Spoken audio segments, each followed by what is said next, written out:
Anyway, good afternoon. I wish I could speak without notes, but at my age, I wouldn't dare, so bear with me. But I thank you all for coming to Hofstra University Museum, and I thank the museum for giving me this really wonderful opportunity, and especially to Beth, who had the courage to bring this very disturbing subject into her museum and to foster a dialogue, which really is so important. And to Karen, who has been wonderful to work with, and just did such an incredible job setting this up. And this is played at a few other venues, and I must say that it's never looked so good. So Karen, I thank you. And to the rest of the staff, the catalog, I can't wait to send those out and show my friends, just beautiful. I also want to thank Astoria Federal, and I want to thank Michelle Walrath of the Walrath Family Foundation for her commitment to ending genocide and for her support and friendship. And to my wife Barbie, who has had to put up with my incessant ramblings about genocide around the world. You know, she's been married to me for 49 years, and I know I've never been easy to live with, but lately I fear I've taken this to a whole new level. So, I have. So thank you. Anyway, I know this is billed as an artist talk, and I have been an artist all my adult life, but for the past 6 years I consider myself to be an artist activist. And this combination of skill sets has allowed me to achieve much more than I could have ever accomplished as just an artist alone. And this topic of using your art as advocacy is something that I feel very, very strongly about. You know, throughout history, there have been many artists who understood the power that they held to shape public opinion, be they writers, composers, performing artists, or visual artists. They recognized that by touching people with their art on such a profound emotional level, their work could actually influence social change. In the visual arts, the piece that comes to everyone's mind is Picasso's Guernica. This painting was created in 1937 in response to the bombing of the city of Guernica by German and Italian warplanes. And it went on a world tour and became instrumental in bringing the Spanish Civil War to the world's attention. And after the war, it became known as the picture of all bombed cities, and a reminder of what human beings are capable of doing. And this anti-war painting became the poster child for the power of art as a force for social justice. And the power of Guernica is still with us today. There is a Guernica tapestry which hangs in the lobby of the United Nations Security Council. And in 2003, when Colin Powell addressed the United Nations before the planned bombing of Baghdad, officials thought it would be inappropriate for Powell to speak about the war in Iraq with the Guernica visible in the background. And so they actually covered it with a curtain. But despite the fact that protest art can be so powerful and so enduring, creating this type of art is a path less traveled by artists today. And if I asked you to name a contemporary artist whose work addresses the issue of human rights, I'm probably not going to get much of a response.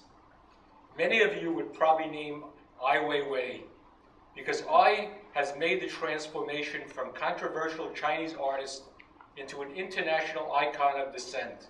For Ai, the definition of an artist is communicating and furthering conversation and being engaged with what's relevant. And as an artist, it is so important to be engaged and to feel passionate about your subject. When I first began sculpting, I was creating figurative bronzes that was selling pretty well at some fine galleries. But when I tried to make the leap of displaying in a museum, I remember a museum director being brutally honest and saying my work was too plastic. And of course I was crushed.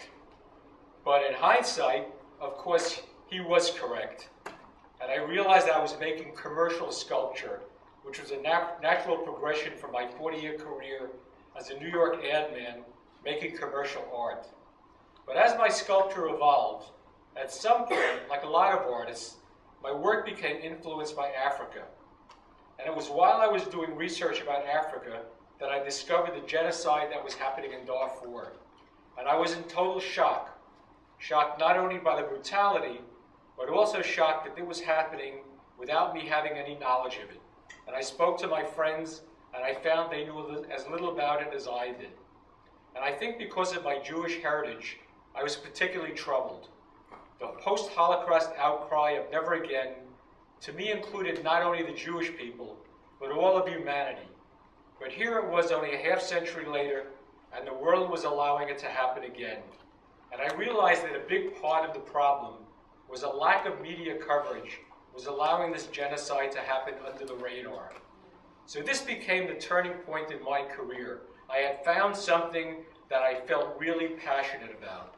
So I committed to raising awareness of this injustice by using my most effective form of communication, my sculpture. And over the course of the next few years, I created the exhibition Toward Greater Awareness, which is currently on display. And to create this exhibition, I had to reinvent myself as a sculptor. I had to abandon creating beautiful naked bronze ladies and had to go to my dark side. My work would no longer be easy to look at. I would no longer hear, "Oh, Mitch, your work is so beautiful." I decided to create work that was large and very much in your face. I abandoned bronze for terracotta and resin.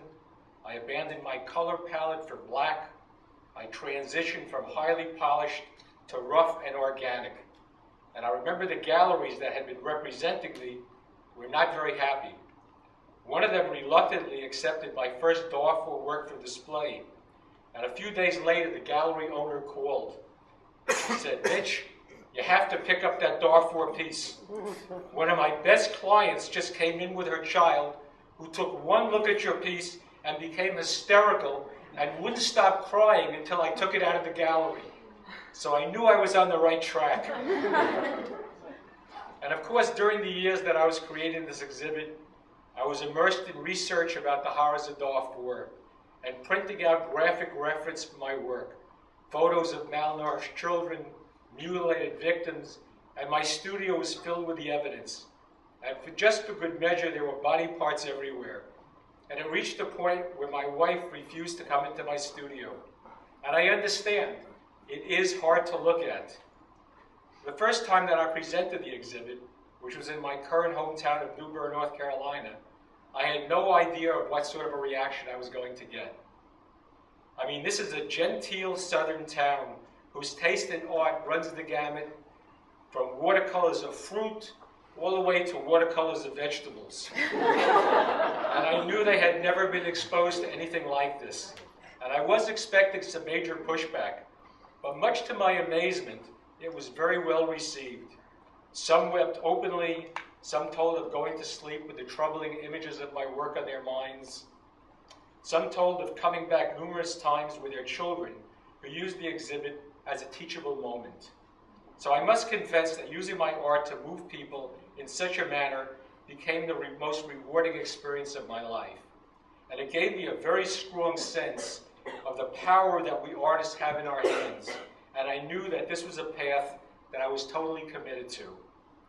And just to step back a bit in time, before my initial exhibition, I partnered with the Save Darfur Coalition, which is now United to End Genocide.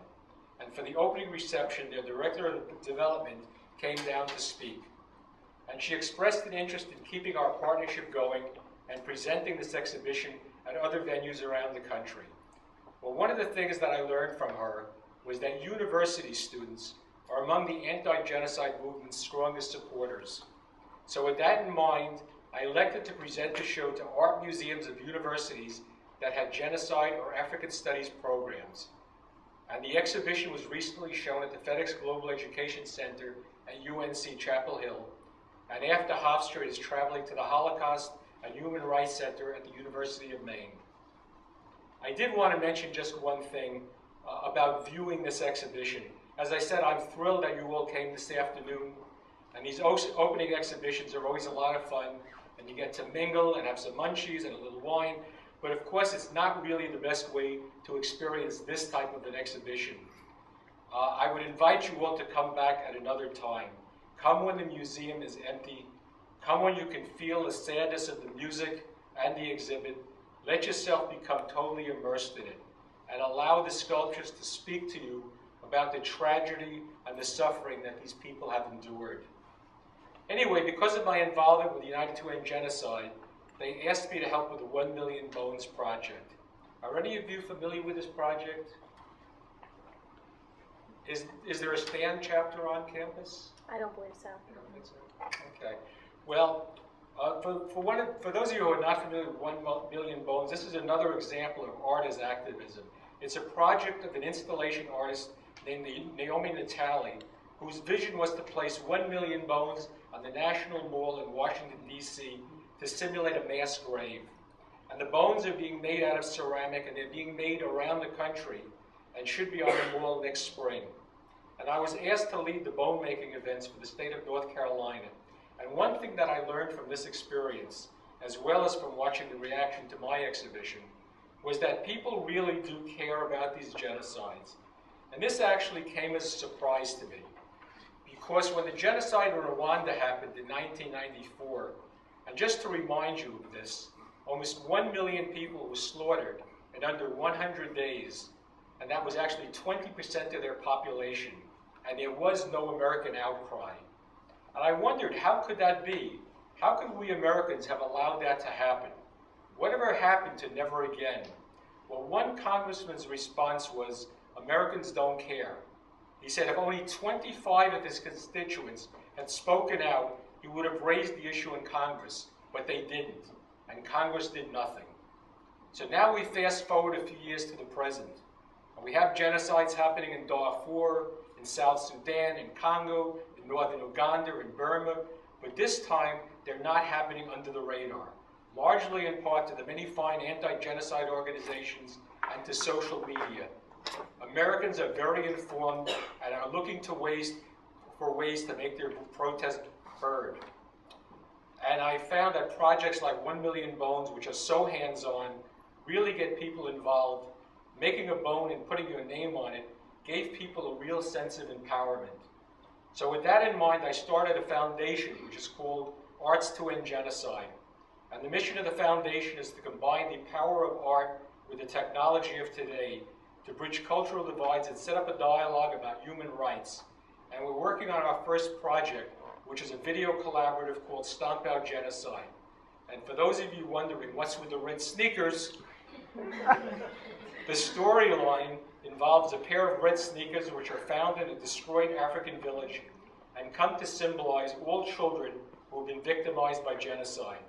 And the red sneakers are traveling around the world and will be danced in by thousands of children to express their solidarity against genocides and against the intentional targeting of children. And ultimately, the video or videos will be posted on YouTube, and children worldwide will have the opportunity to send us clips and join the movement. And the response from the venues that we've already filmed at has been very moving. And I should mention that the American children are not only getting to dance in the video, they're also getting a lesson about genocide.